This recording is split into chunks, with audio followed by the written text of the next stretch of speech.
नमस्कार दोस्तों, स्वागत है आपका आपके अपनी यूट्यूब चैनल पर। बात करने वाले हैं दोस्तों, एक कमेंट आया था और व्यूअर्स ने पूछा है कि इस समय जो उनकी पोर्टफोलियो की सिचुएशन हम लोग को दिखाई दे रही है, तो ऐसे स्थिति में उनको क्या करना चाहिए। फिलहाल की डेट में अगर बात करें तो टोटल इन्वेस्टमेंट उनका जो हम लोग को दिखाई दे रहा है, लगभग 5 लाख रुपए से ऊपर का टोटल इन्वेस्टमेंट दिखाई दे रहा है। और अगर करंट वैल्यू की बात करें तो लगभग 3,86,470 रुपये के आसपास आप मान के चल सकते हैं, 375 रुपये के आसपास। तो कहने का मतलब ये है कि फिलहाल की डेट में काफ़ी असमंजस की स्थिति इस समय हम लोग को दिखाई दे रही है। काफ़ी सारे शेयर्स इसके अंदर इस तरीके के दिखाई दे रहे हैं जिनके अंदर हम लोग को इस समय गिरावट देखने को मिल रही है। तो फिलहाल की डेट में मैं तो अपने विचार रखने की कोशिश करूंगा ही, साथ में दोस्तों आपके भी विचार जानने की कोशिश करूंगा कि इन निवेशक को क्या करना चाहिए और किस तरीके से ये अपनी आगे की रणनीति तैयार कर सकते हैं और किस शेयर के अंदर इनका जो है सही तरीके से वैल्यूएशन हम लोग को दिखाई दे रही है।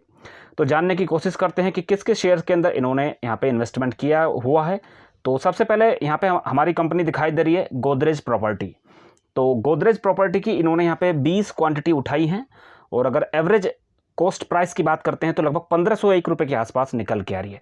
यानी कि 1501 रुपये के आसपास जो है गोदरेज प्रॉपर्टी की इन्होंने 20 क्वांटिटी उठाई हैं। और अगर करंट प्राइस की बात करें तो 1357 रुपये के आसपास इस समय हम लोग को दिखाई दे रहा है।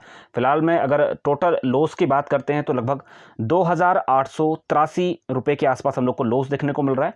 नेट अगर चेंज देखें तो लगभग 9% से ज़्यादा की गिरावट हमें इस समय देखने को मिल रही है। दूसरा अगर बात करते हैं इंडियाबुल्स हाउसिंग फाइनेंस, लगभग 1000 क्वांटिटी यहाँ पे ये उठाते हुए नजर आ रहे हैं। और अगर इनका प्राइस देखें तो किस प्राइस पे इन्होंने उठाई हैं, 257 के प्राइस पे इन्होंने 1000 क्वांटिटी उठा रखी हैं। और अगर करंट प्राइस की बात करें तो 221 रुपये के आसपास हम लोग को ये दिखाई दे रहा है। फिलहाल की डेट में अगर लॉस की बात करें तो 35,000 रुपये का नुकसान इस समय इनको इंडियाबुल्स हाउसिंग फाइनेंस के अंदर देखने को मिल रहा है। लगभग 13% के आसपास गिरावट इस समय हम लोग को दिखाई दे रही है। अगला जो शेयर है, इन्होंने पीवीआर के अंदर लगभग 25 क्वांटिटी उठा रखी हैं। और अगर करंट प्राइस की बात करते हैं तो 1314 रुपये के आसपास चल रहा है। लगभग 1465 के भाव में इन्होंने यहाँ पे क्वांटिटी उठाई है। फिलहाल की डेट में अगर देखा जाए तो 10% की गिरावट आपको इनके इस स्टॉक्स के अंदर भी देखने को मिल रही है।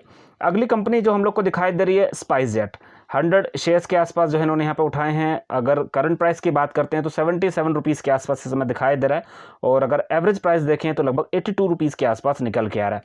टोटल अगर गिरावट की बात करते हैं तो लगभग 6% से ज़्यादा की गिरावट हमें देखने को मिल रही है। 527 रुपये का नुकसान इन्हें इसके अंदर देखने को मिल रहा है। इसी तरीके से अगला जो शेयर है 1100 क्वांटिटी इन्होंने उठाई हैं यस बैंक के अंदर, लगभग 57 रुपये 36 पैसे के प्राइस में।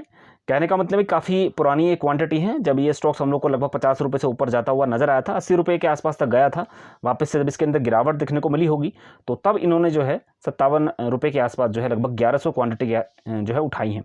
तो इसके अंदर भी अच्छा खासा नुकसान इनको हो रहा है और लगभग 76% की गिरावट आपको जो है इनके पोर्टफोलियो में इस शेयर के अंदर देखने को मिल रही है। करंट प्राइस की अगर बात करते हैं तो 13 रुपये 35 पैसे के आसपास इस समय हम लोग को दिखाया दे रहा है। अगला शेयर 390 क्वांटिटी उठाई हैं जी एंटरटेनमेंट में। लगभग अगर एवरेज प्राइस की बात करें तो 269 रुपये के आसपास निकल के आ रहा है।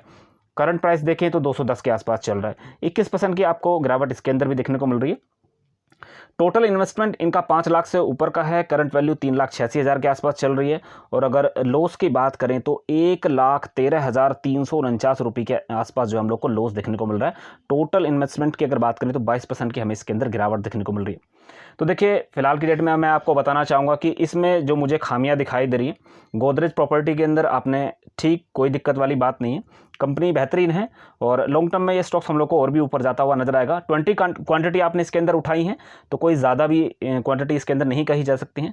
बट आपने इंडियाबुल्स हाउसिंग फाइनेंस के अंदर ज़्यादा माल उठाया हुआ है तो आपको इसके अंदर लिमिटेड इन्वेस्टमेंट करना चाहिए था। खैर, अब आपने उठा रखी हैं तो अभी फिलहाल में क्या है कि Q4 के नंबर भी डिक्लेयर हो चुके हैं। अच्छा खासा मोमेंटम हमें नतीजों के अंदर देखने को मिल रहा है। साथ ही कंपनी ने डिविडेंड भी डिक्लेयर किया है तो ये स्टॉक्स हम लोग को वो और भी ऊपर जाता हुआ नजर आएगा। तो उम्मीद करते हैं कि ये स्टॉक्स आपको जो है निकाल देगा। 1 से 2 महीने का टाइम पीरियड आप लेके चलिएगा। साथ ही दोस्तों बात करना चाहूँगा पीवीआर, लगभग 25 क्वांटिटी जो है यहाँ पे हम लोग को देखने को मिल रही है। तो कोविड की वजह से इसके अंदर हम लोग को गिरावट देखने को मिली थी, तो जिसकी वजह से स्टॉक्स हम लोग को ऊपर जाता हुआ नहीं नज़र आ रहा है फिलहाल की डेट में।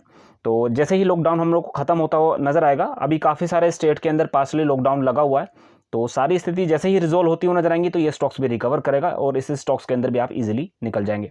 अब बात करते हैं स्पाइसजेट की।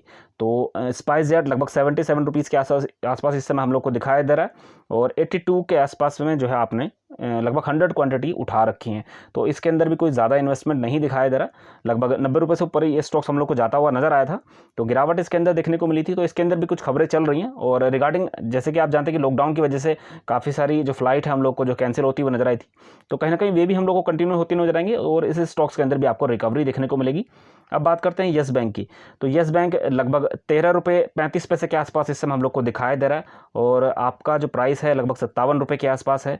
1100 क्वांटिटी आपकी इसके अंदर दिखाई दे रही। तो फिलहाल की डेट में येस बैंक के अंदर तो आपको होल्ड ही करना पड़ेगा, क्योंकि काफ़ी इन्वेस्टमेंट इसके अंदर हम लोग को दिखाई दे रहा है, काफ़ी सारे निवेशकों ने भी इसके अंदर पैसा लगाया हुआ है। अब बात करते हैं अगले शेयर के बारे में। तो 390 शेयर्स आपको दिखाई दे रहे हैं 269 के भाव में और 210 का यहाँ पे इस समय जो है प्राइस हम लोग को देखने को मिल रहा है। तो इसके अंदर भी आपको फिलहाल की डेट में वेट एंड वॉच ही करना चाहिए, क्योंकि ये स्टॉक्स भी लॉन्ग टर्म के अगर प्रोस्पेक्टस आप होल्ड किए हुए हैं तो कहीं ना कहीं इसके अंदर हम लोग को अच्छा खासा मोमेंटम देखने को मिलेगा और इसके अंदर भी आप जो है ईजिली निकल जाएंगे।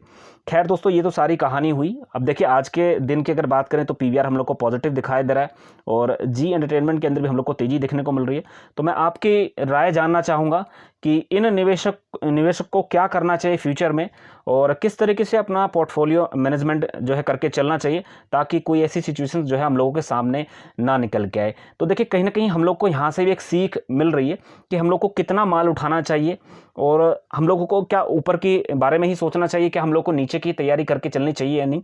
तो क्योंकि ऐसा है कि देखिए अगर गोदरेज प्रॉपर्टी की बात करें तो 20 क्वांटिटी है, स्टॉक्स अगर 200-300 रुपये भी नीचे गिर जाएगा तब भी ये क्वांटिटी यहाँ पे उठा सकते हैं और भी माल उठा सकते हैं। तो कहने का मतलब ये है कि फिलहाल की डेट में जो पूरा पोर्टफोलियो है इनका तो लगभग 5 लाख का टोटल इन्वेस्टमेंट है। तो सिवाय अब देखने के ये कुछ नहीं कर पा रहे हैं, तो आपको वेट एंड वॉच करना चाहिए। कोई ऐसी दिक्कत वाली बात फिलहाल की डेट में तो मुझे नहीं दिखाई दे रही है। बट दोस्तों फिर भी मैं आपकी राय जानना चाहूँगा कि आपका व्यू जो है इस पूरे पोर्टफोलियो के अंदर क्या बन के आ रहा है। दोस्तों आप इस चैनल पर पहली बार विजिट कर रहे हैं तो इस चैनल को सब्सक्राइब करके रख सकते हैं, साथ ही बेल आइकन जरूर हिट कर लीजिएगा ताकि ऐसी मोर इंटरेस्टिंग वीडियो आपको मिलती रहे। Thank you so much for watching.